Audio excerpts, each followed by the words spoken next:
I was born in the United States, but I lived in Hong Kong for many years. My business in Asia was successful, and I became rich.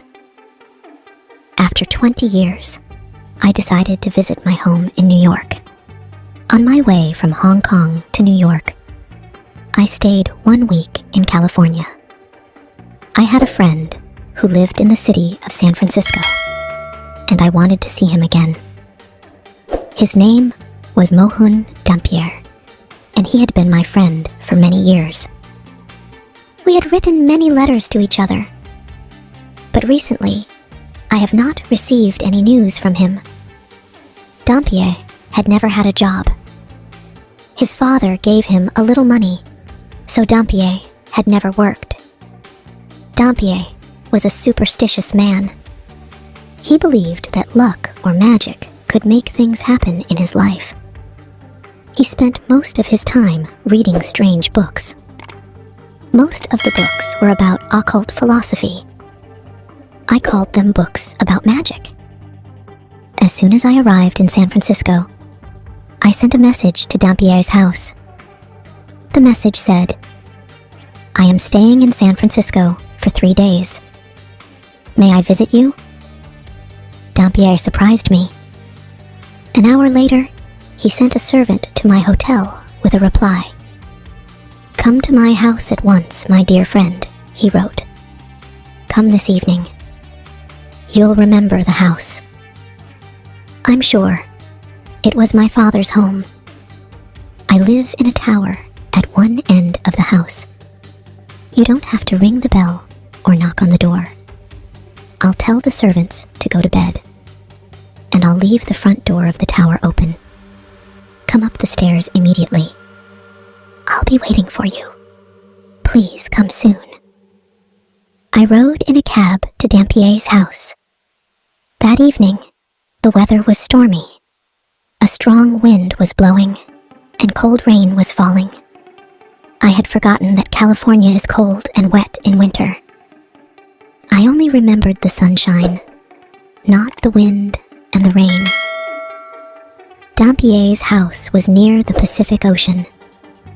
It was an ugly, 2-story building that was made of bricks.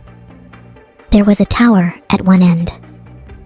The house was surrounded by a garden of many trees and beautiful plants. But now, it was winter, and there were no leaves on the trees or flowers on the plants. The driver stopped his cab near the tower. Although the front door was only 5 yards away, I became soaked with rain as soon as I stepped out of the cab. I ran to the door of the tower and turned the handle. The door was unlocked, and I opened it. One small lamp burned on the stairway, and it did not give much light. The hall was full of shadows, and I could not see clearly. I climbed the stairs slowly, touching the wall with my fingers. At the top of the stairs, there was another door. I opened it and went into a room that was lit with another small lamp. Dampier came forward, held my hand, and shook it. He was wearing a long silk coat and soft leather slippers on his feet. His clothes were old-fashioned and strange. We looked at each other, and I was shocked. I had not seen Dampier for many years. My friend has changed a lot.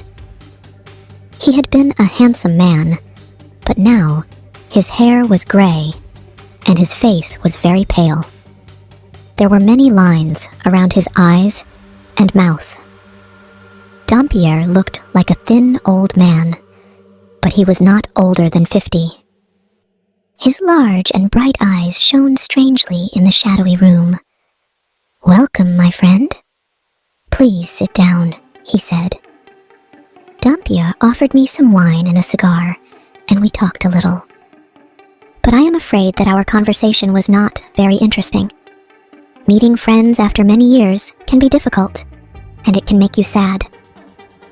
Maybe Dampier guessed my thoughts. "Non sum qualis eram." I'm not as I was, he said. I tried to make a joke. Your Latin hasn't improved. There was a strange expression on his face. My friend looked excited and afraid. His eyes shone brightly. I did not know what to do. Should I go or stay? I stood up. I see that you are very tired, I said. I'll leave. May I visit you tomorrow? Dampier turned his head and looked at me. Please stay, he said. There's no problem. Nobody is there. He walked to a small window and opened it. I had not noticed the window earlier. Look, he said. I walked across the room and looked out of the window. I could see nothing except the light of a street lamp and rain falling. No one was standing outside. There was no one near the wall of the tower. Please don't leave me, said Dampier. I must tell you a story. You're the only man that I can tell it to. Will you listen to my story? I wanted to go back to my hotel.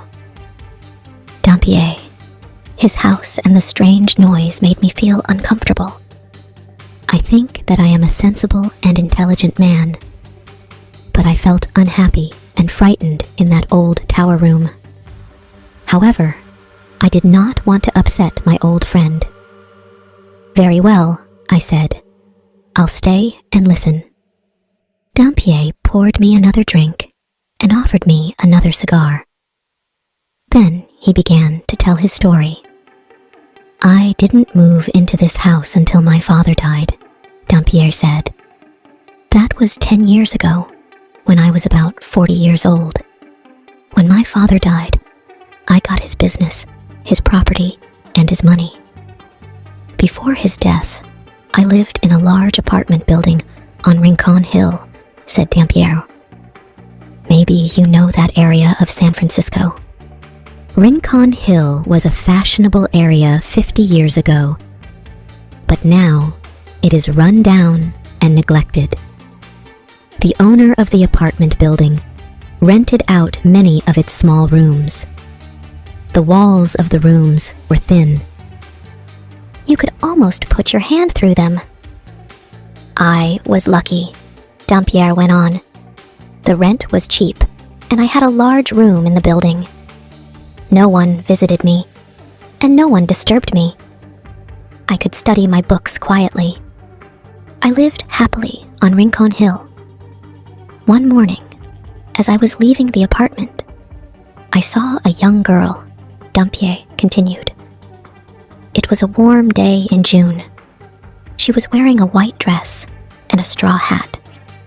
There were brightly colored flowers and ribbons around the brim of the hat. Then I saw the girl's face. It's difficult to find words to describe it.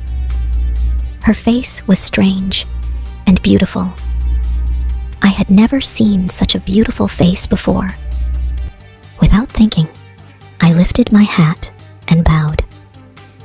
She looked at me with shining brown eyes, but she didn't speak. I knew that she was pleased to see me, but she didn't smile.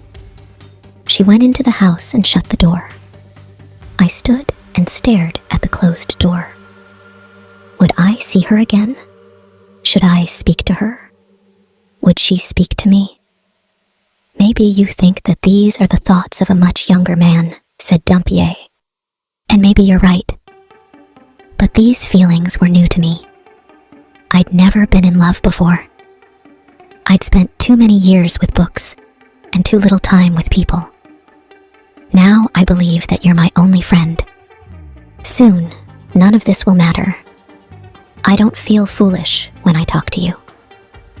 Dampier stopped speaking for a few moments. Then he went on with his story. The next day, I waited in my apartment. For many hours, I stared out of the window. I watched the street, but the girl didn't come out of the building. I didn't know her name, so I couldn't ask anyone about her. That night, I couldn't sleep. The next morning, I sat by the window again and waited. She cooks and cleans the building. I also sent her to buy our food. She lives at the top of the house. Her room is next to yours, but at the top of the other staircase. Oh, my friend. I wish that I'd never heard that piece of information, Dampier said to me. The girl's room was next to mine. She was on the other side of the thin wall. At night, I put my hand on the wall and I thought of her. Was her bed by the wall? Was she sleeping only a few inches from my hand? I couldn't study because of the girl, said Dampier. My mind wasn't clear. I only thought about the girl. I couldn't study my books about the occult. I'd never wanted to marry, Dampier went on. I'd never wanted a wife and children. I was only interested in learning. And I could never marry a poor, uneducated servant girl. My father would never have given his permission. All my money came from my father.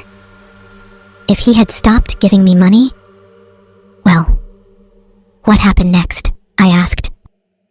My friend looked at me sadly. I stopped waiting for her, and I stopped watching her. I only studied. I spent all my time reading my books. But one hot night, I couldn't sleep. Thoughts were racing around and around in my mind. I thought again and again about the beautiful girl. I wanted to be with her. She was only on the other side of the wall. I tapped on the wall. I tapped very gently 3 times. Tap, tap, tap. I tapped again. Tap, tap, tap. Then I felt foolish. I was behaving like a boy who was in love for the first time. I got out of my bed and began to study my books. I was reading a strange book, Dampier said. It was a book of occult philosophy by Necromantius. You would call it a book of magic and superstition. In his book, Necromantius describes how to be a fortune teller. Necromantius also wrote about strange and terrible things that happen 3 times. When these things happened 3 times, death would come. Necromantius called this a fatal triad. I believe that a fatal triad has happened to me. Why? I asked. What happened? While I was alone, reading that strange book by Necromantius, said Dampier, I heard a sound. It was a soft tapping sound. It came from beyond the wall. It was the answer to my own signal. Tap, tap, tap. I knew that the pretty servant girl was sending a message to me. She wanted me to come to her. I ran to the wall and tapped my signal again. Tap, tap, tap. But after that, there was silence. She didn't reply to any of my other signals. I listened for many hours, but I heard nothing more. For many days after this, I looked for the girl, Dampier said, but I never saw her again. I tried to forget her. Then one evening, I went to bed early because I was very tired. In the middle of the night, I awoke suddenly. I heard a soft sound. I opened my eyes and sat up. I heard a soft tapping on the wall beside the bed. In a few moments, it was repeated. Tap, tap, tap. I was going to reply to the signal. Then I stopped. The girl hadn't replied to my last messages. I would not reply to her now. Dampier drank a little wine and then continued. I lay in bed listening, he said, but I didn't reply. At last, I must have slept. When I awoke, it was late, and I felt tired. I needed some fresh air, so I left my apartment. The landlady was outside my door. "Oh, Mr. Dampier," she said, "have you heard the terrible news?" The poor girl made only one request. She wanted her bed to be moved. She wanted her bed to be beside the wall next to your room. So we moved her bed. This made her feel happier. A poor thing. Then she touched the wall and smiled.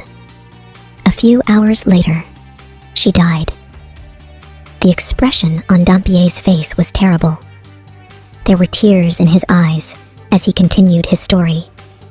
"When I heard this news, I nearly died too," said my friend. I didn't know what to say. What had I done? I had sent my thoughts to the girl, and she had answered. I had not called out in words. I had used occult philosophy magic to send her a message. Dampier was silent for a few minutes. Then he went on. "A few days later, I heard of my father's death," said Dampier sadly. "I left the apartment on Rancon Hill and came to his house. This house. It's been my home since then. I've been waiting here in this tower for 10 years. I've been waiting for a visitor. I wasn't expecting to see you, but your visit wasn't a surprise. Necromantius tells us how signs are repeated 3 times. You've heard my story. You must decide if my story has happened because of a fatal triad. I heard the tapping twice before. The first time, I tried to find the person who made the noise. The second time, many signals were sent to me, but I didn't reply. Now you've heard the tapping too. That was the third time. The fatal triad is complete." I stood up and shook Dampier's hand. My friend knew that I understood his sadness and pain. He pressed my hand with his fingers and smiled. I said goodnight. There was nothing more to say. The next morning, a servant came from Dampier's house. He brought a sad message for me. My friend, Mohun Dampier, had died in the